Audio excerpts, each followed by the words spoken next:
Yo, what's up mga kabutingting? Yan na, maulang umaga sa ating lahat mga kabutingting at welcome back sa ating munting channel. Ngayon ay araw ng Biyernes mga kabutingting at medyo makulimlim yung kalangitan dito sa amin. Actually ay umulan pero ako ay naghahanap pa rin ng customer.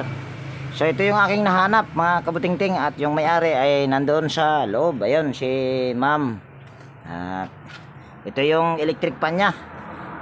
Yan ito daw mga kabutingting ay nilinis niya lang. So pagkatapos niyang linisin ay ayaw na daw umandar. At kung nakikita nyo ay nakabalot pa sa plastic at mukhang ito ay sariwa pa mga kabutingting. Yan bago ko ito umpisahan mga kabutingting ay disclaimer lang. Lahat po ng video na ina-upload ko sa aking YouTube channel ay based lang po sa aking experience at hindi ako dito nagmamagaling. So yan. Bali ako ay nakapaghanda na dito ng extension pero ayan ay hindi ko pa itrinay. Pero ngayon ay itatry na natin. Yan. Saksak lang natin yung power cord. Tapos pindutin lang natin dito sa number 1. Yan, umuugong naman siya. Mayroon siyang ugong mga kabutingting. Yun nga lang ayaw umikot oh. Yan ay number 2. Mayroon talagang ugong o kaso napakahina ng ugong niya. Pag mga ganyan mahina, pupwedeng ang problema nito ay capacitor lang. Yan, bali ito ay ating tignan yung kanyang LC kung ito ba ay malambot.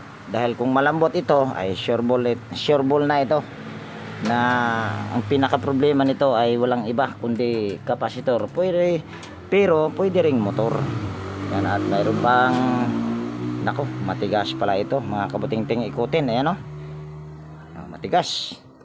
So dahil matigas yan, so kailangan natin itong tanggalin or yan ibababa. Kailangan nating ibababa ito mga kabutingting para ito ay matignan natin ito sa loob kung bakit siya matigas. Pwede itong nag-stack up or pwede rin itong sira ang bushing. Yan, laglag. Yan, ayos ko lang yung aking tripod dito mga kabutingting at maghahanda rin ako ng gamit. So yan mga kabutingting, kuya nakapaghanda na ng gamit at the same time ay meron din akong karton para isasapin na natin ito. So ito ay ating kakalasin mga kabutingting dahil ito ay maganit or matigas. Yan. Yung kanyang yung paglinis ng may-ari nito mga kabutingting ay wala naman yung hindi yun nagiging dahilan kung bakit hindi na ito gumana or umandar. Ang nagiging problema lang nito dahil nag-stack up kasi. So yan, bali ito ating kakalasin lahat mga kabutingting para ito ay matignan natin kung bakit ito tumigas yung pag-ikot sa ehe. Yan so sa hindi maikot, ayan, hindi talaga maikot, napakatigas kaya siya ayaw umandar or maikot. Yan, ayos ko lang yung aking tripod. Ayan, so baklas natin ito lahat mga kabutingting.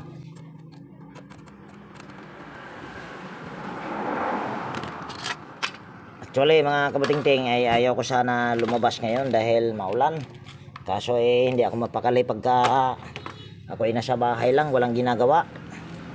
Kaya ako ay lumabas ngayon.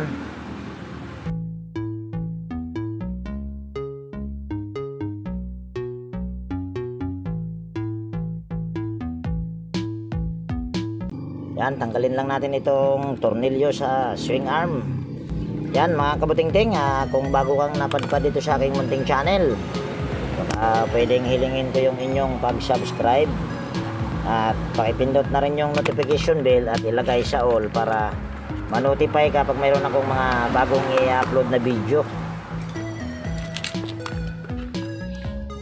Yan, at habang ito ay aking tinatanggal ang tornilyo mga kabutingting, mayroon lang akong i-shoutout. Yan, mega love shoutout kay Tokayo Vicente Bibuso Bandokilyo or Enteng 63 TV Vlog. Yan, mega love shout out to kayo. At mega love shout out din kay Sir Domingo Francisco ng Pasay. Yan, mega love shout out sa inyo sir, at mega love shout out din kay Mang Tobiro ng Norsogaray, Bulacan. Alfonso Puntod, yan, mega love shout out sa inyo sir. Tristan Osison ng Maluklok, Sur Ibisan, Capiz. Dante Burgos ng Los Baños, Southern Luzon. Leo Pagaduan ng Nueva Ecija. Jeric Porto Galisa. Joe Pelms, Carl Pascual, Jesus Billy Parohinog. Yan, mega love shout out po sa aking mga nabanggit. At sa mga gustong magpa-shout out mga kabutingting ay maaari lang po kayong mag-comment sa comment section. Ayan na. Puputin lang natin. Tapos kung napapansin nyo mga kabutingting, napakaganda pa ng ihi. Baka ito dito sa harap ang tumigas. Ayan o, hindi maikot, napakatigas. So gagawin muna natin ito mga kabutingting, ay lilihain natin ito at tatanggalin natin yung kanyang C-clip para yan ay ating maliha. Yan, gamit lang tayo ng side cutter para tanggalin natin itong C-clip.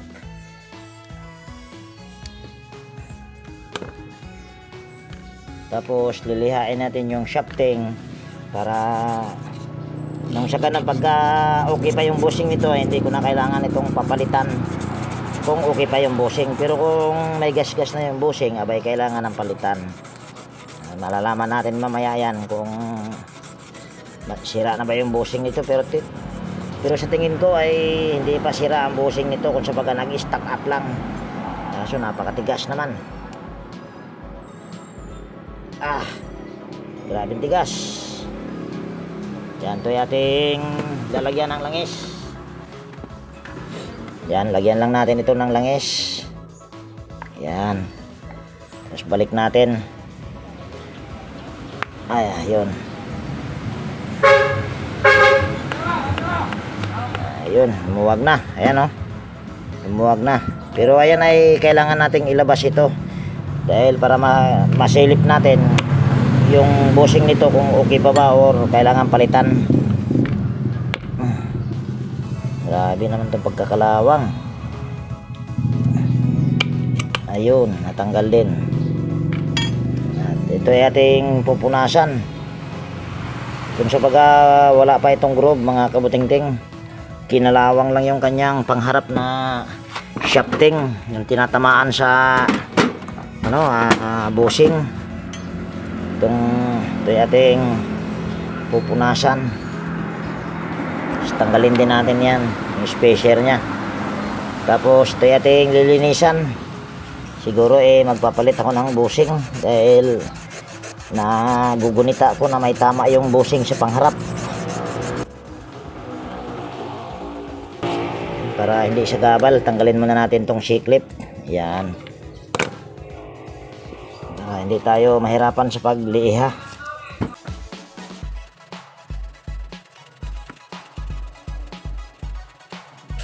Yan, okay na yan. Tapos punasan lang natin yan. Ayan o.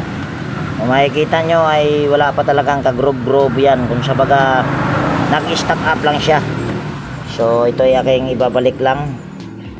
Tapos kuha muna ako ng pliers dahil side cutter yung aking nailabas. Yan. Balik lang natin itong C-clip. Itong likod ay hindi ko nalilihain yan mga kabutingting dahil napakaganda pa ng ihi nyan. Kung sa baga wala pa talagang kagas-gas-gas-gas. So sabi ko itong pangharap na bushing ay kailangan ko itong palitan. Hapon.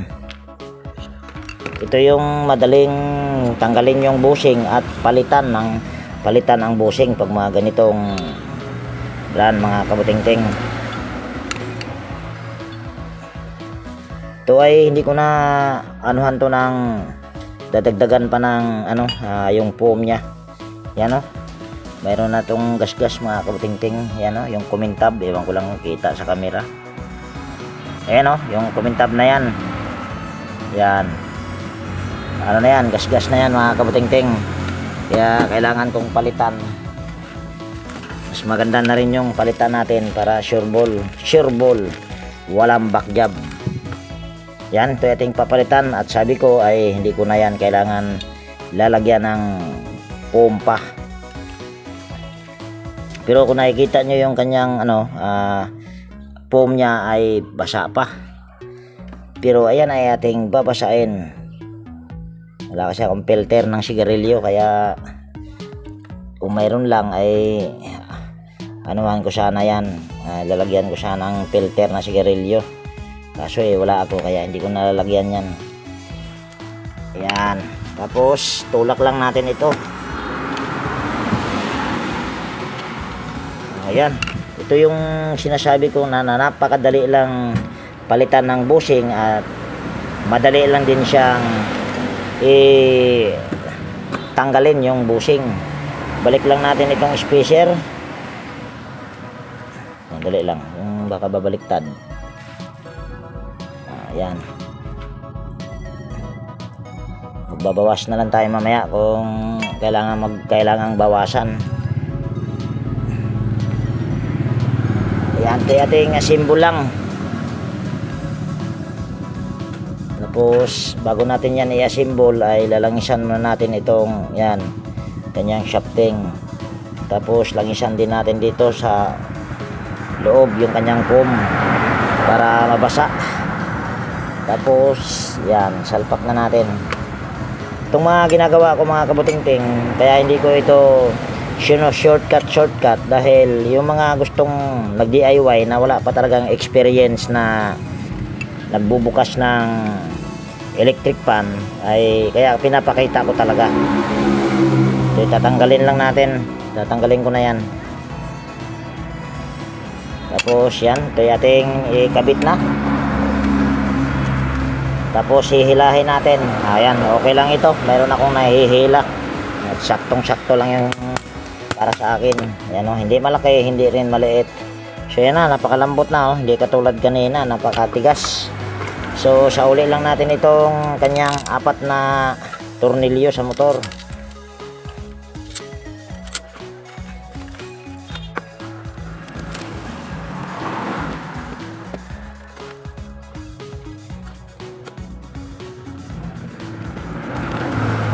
Tapos ito, higpitan natin ito mga kabutingting, para pag pag nag-swing siya ay hindi mapatid yung tawag niyan, yung hibla.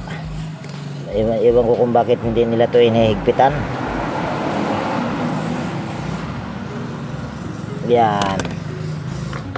Tapos yan, tornilyo lang natin ito.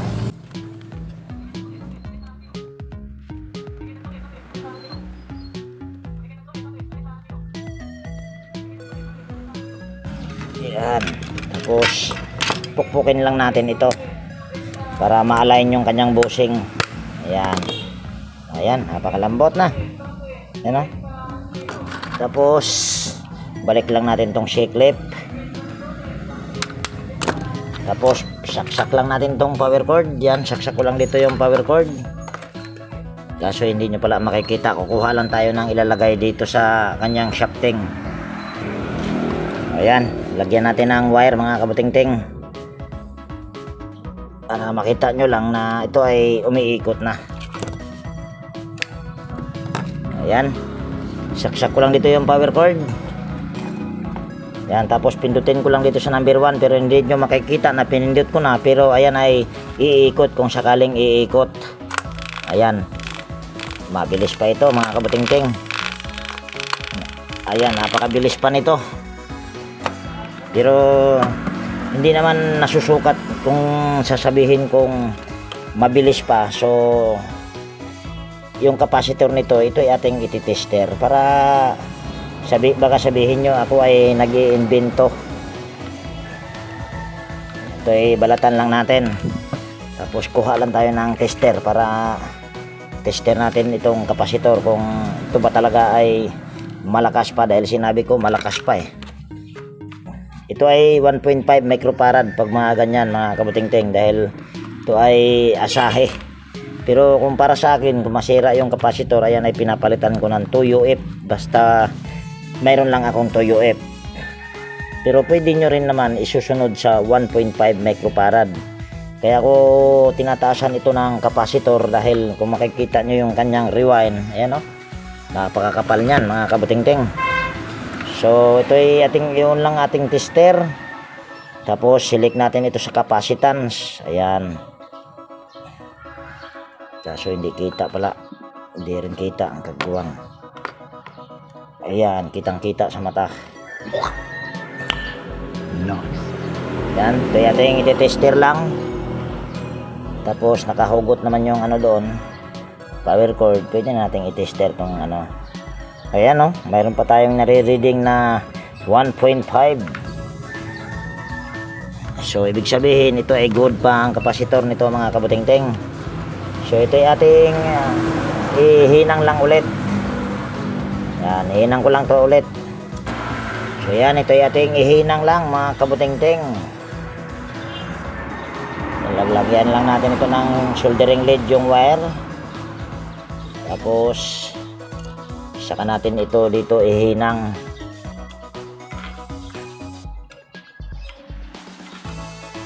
Ayaw magpahawak ah.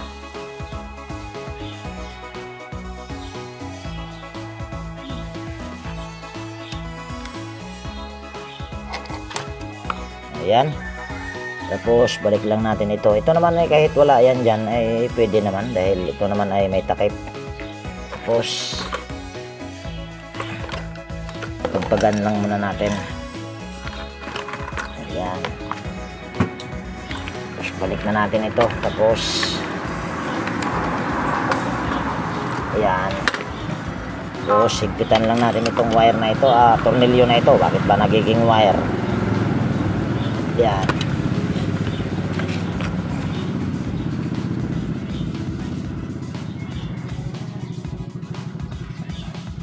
Yan, balik lang natin yung swing arm.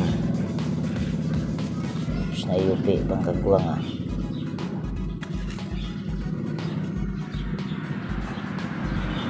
Ayun. Itong tornilyo na ito mga kabutingting ay ang paluwag nito ay yun yung pahigpit. Yung pahigpit nito yun yung paluwag kung sa pagkakabaliktaran.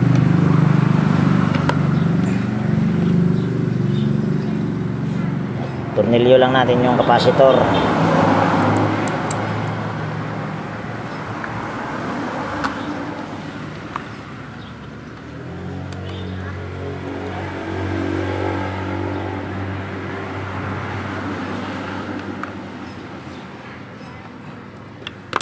So ayan na.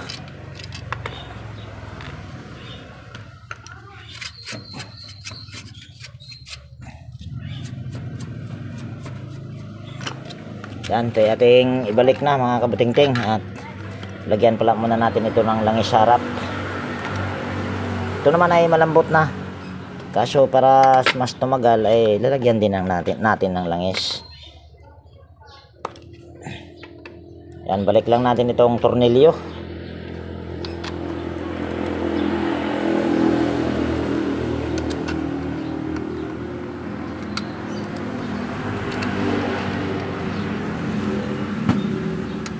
Pambigas-bigas lang tong aking trabaho ngayon mga kabutingting dahil maulan. Yan, hindi ko na to lilinisan dahil ito naman ay pinagpaga naman ng may-ari na.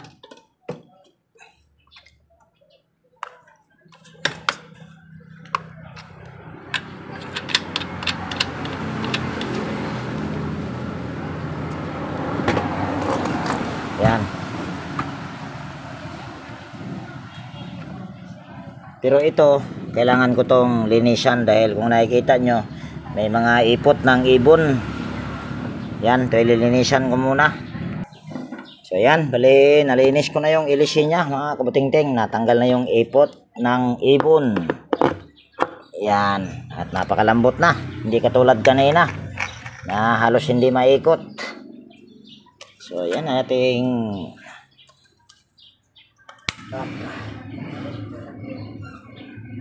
yan, balik lang natin ito.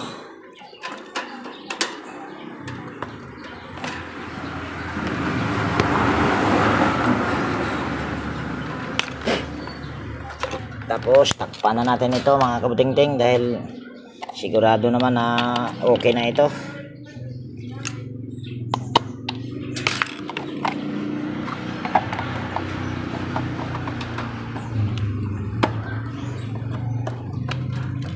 Ito yung aking paborito na electric fan, Asahi. My favorite brand. Mga favorite kong brand talaga mga kabutingting. Ito, tapos Camel, at saka Hanabishi. Yun yung mga favorite brand ko talaga. Pero number 1 talaga ito para sa akin yung Asahi. Sa mga ngayon lang na lang ito mga kabutingting ha. Matitibay kasi yung mga Asahi. Sa ngayon na lang. Pero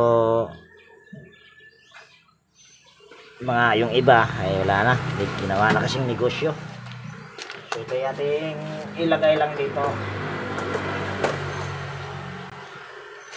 Sana ba yung lock nito te? Nag-lock, pagbuwang na. Hanapin ko muna yung lock nito mga kabutingting, hindi ko na alam kung nasaan na. Ayan, ito na yung lock nya mga kabutingting, tagbuwang. Nadaganan pala sa salt plastic sa may lagayan ko ng bushing.